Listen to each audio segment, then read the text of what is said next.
Bonjour à tous, bienvenue dans l'interview. Notre invitée ce midi est Françoise Dupuis, bonjour. Bonjour. Présidente du Parlement bruxellois, membre du Parti Socialiste bien sûr. Je voudrais d'abord qu'on vienne avec vous sur des souvenirs, les souvenirs que vous allez garder de Wilfried Martens, dont on a appris le décès ce matin.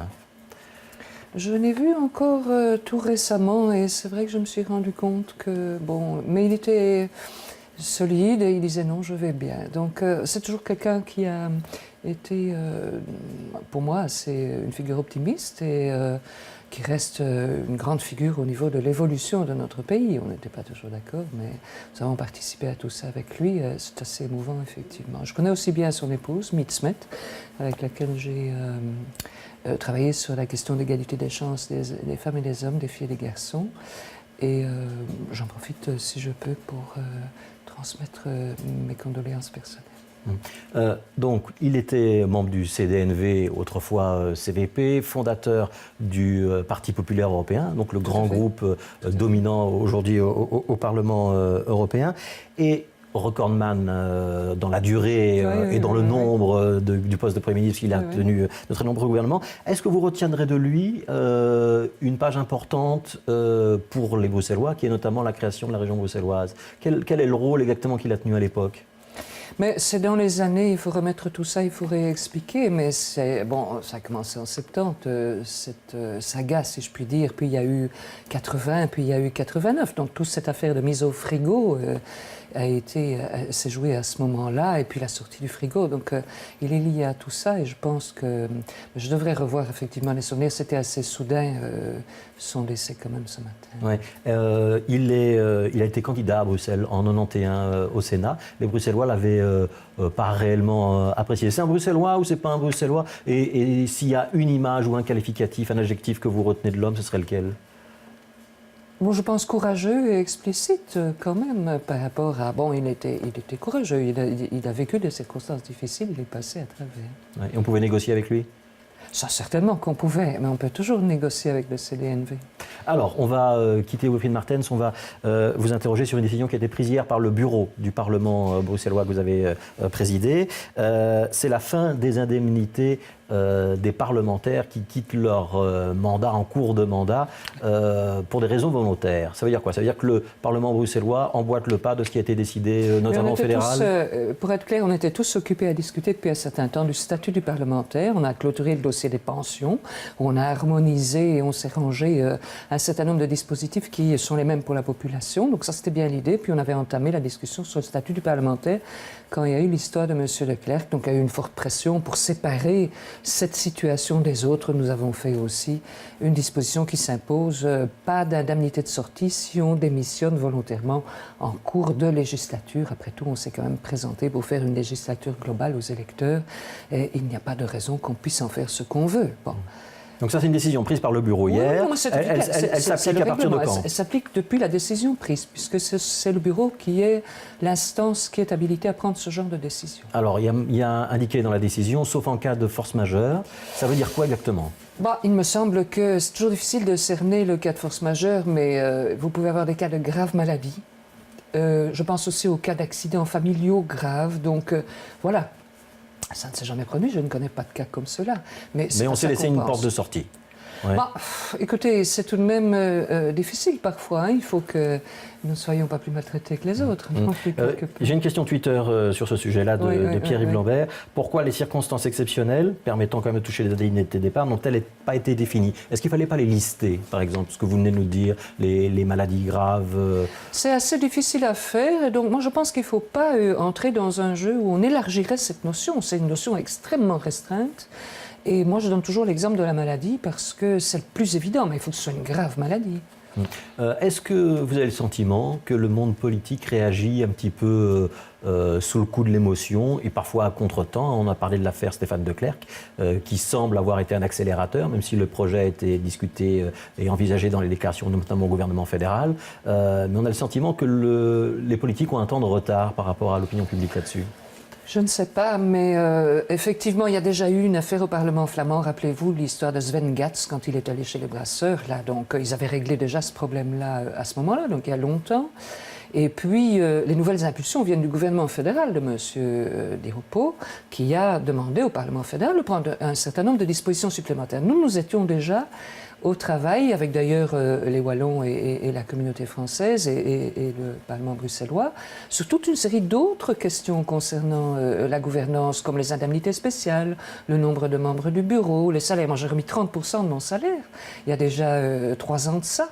Et je trouve ça bien normal, je veux dire, il n'y a pas de raison de ne pas le faire, mais nous étions partis sur cette piste-là. Maintenant, il y a une nouvelle piste qui a été ouverte par l'intermédiaire du fédéral, la Chambre, le Sénat, au départ, sur d'autres notions, et nous avons embrayé également. Est-ce qu'il n'est pas temps d'avoir un statut unique du parlementaire qui alignerait toutes les règles, tous les traitements, c'est déjà le cas, mais toutes les règles pour tout le monde, quel que soit le niveau de pouvoir dans lequel on est élu? Ah oui, c'est mon idée aussi, mais c'est le plus difficile, vous comprenez. On est toujours alors à la traîne de quelqu'un qui a mis une objection sur la table, qui ne veut pas, etc. Mais c'est sûr qu'il faut arriver à ça, ne fût-ce que parce que les parlementaires vont d'un parlement à l'autre, et c'est parfaitement légitime. Donc il faut que le statut soit le même pour tout le monde. Mais quelle est la difficulté relative aux indemnités de sortie?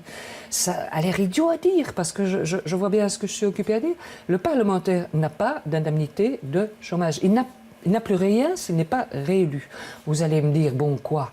Ben, oui, il faut quand même que les parlementaires soient payés normalement. C'est tout un système anticorruption qui a été mis en place il y a des dizaines d'années. Je me suis laissé dire que ça s'appelait prime de réadaptation ou quelque chose comme ça. Donc c'est vraiment dans cet esprit-là qu'on doit travailler. Et c'est pour ça qu'il faut un statut. Il faut que ce soit une profession comme les autres. Ça vous agace qu'il y ait souvent des gros titres de la presse sur ces questions-là? Vous avez le sentiment que le monde politique est plus sous pression et plus sous la loupe que d'autres ou pas? Ça ne m'agace pas. J'ai évidemment le sentiment qu'on est plus sous pression et plus sous la loupe, mais ça me paraît aussi normal puisque nous sommes des, entre guillemets, hommes politiques. Parfois, je suis agacée de voir que quand les trains arrivent à l'heure, on ne le dit pas. Je suis agacée de voir que quand on dégage 400 millions d'euros pour faire un programme de rénovation dans les logements sociaux, ça ne se retrouve nulle part. Ça, oui, ça c'est... Mais non, je trouve normal pour le reste qu'on exige de nous d'être impeccable. Ça, je trouve tout à fait normal. Et une dernière question sur ce terrain-là. Est-ce que si, justement, tout le monde était impeccable, pour reprendre l'expression que vous venez d'employer, ou si tout le monde avait une éthique personnelle, est-ce que finalement on ne pourrait pas s'affranchir des règles et se dire que ça tombe sous le sens et que la règle est un petit peu inutile? Oui, mais ça c'est toujours comme ça. Si vous conduisez une automobile, je vois maintenant il y a des feux rouges pour vous obliger à arrêter quand il y a un tram et des gens qui descendent. C'est la même chose, hein. Je veux dire, pourquoi? Normalement, on devrait s'arrêter quand des gens descendent du tram. On a quand même mis un feu rouge parce que les gens ne s'arrêtent pas. Donc il faut des règles, oui, c'est sûr. Alors, on va quitter cette question-là et je voudrais qu'on dise un petit mot de la rentrée du Parlement. Ce sera très bientôt. C'est la semaine prochaine, donc mercredi, jeudi, vendredi. Mercredi, le Parlement régional avec la déclaration du gouvernement régional. Jeudi, l'Assemblée réunie. Donc évidemment, cette fois-ci, ce sera quand même un peu particulier parce que vous savez qu'on va avoir des transferts incessamment de compétences importantes pour cet organe. Donc ça, c'est jeudi. Et alors vendredi, l'Assemblée francophone. Donc je pense que ce sera intéressant. Une rentrée importante et c'est aussi la dernière législature avant les élections. En plus. Vous présidez en ce moment la conférence des parlements régionaux. Expliquez-nous ce que c'est. Je préside pour un an une association qui s'appelle CALRE. Ce sont les assemblées à pouvoir législatif dans l'Union européenne. Il y a 74 assemblées de ce genre, donc évidemment toutes les assemblées belges, les Länder allemands, les assemblées italiennes, beaucoup d'assemblées espagnoles, même en Finlande, il y en a une. Et nous nous réunissons sur une base très régulière. Bon, c'est un peu parce qu'on sent que dans l'Europe de demain, on a un rôle à jouer et que, aussi particulièrement, nous avons un pouvoir législatif.